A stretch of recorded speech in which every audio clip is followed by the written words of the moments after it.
warga ingin mendapatkan bibit, di mana mau dapat, caranya bagaimana? Memang tidak selalu ada, kan ada keterbatasan anggaran.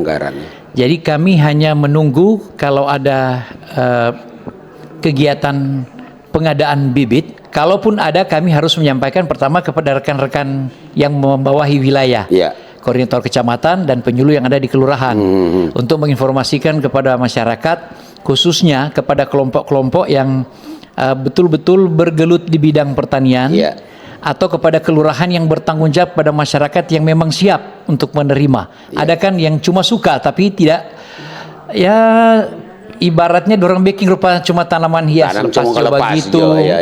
Nah sekarang kami berharap jika toh masih ada program untuk pengadaan bibit, paling tidak masyarakat akan memiliki bibit ini untuk mulai dari awal dipersiapkan, ditanam, dipelihara, tapi juga pendampingan teknis tidak lepas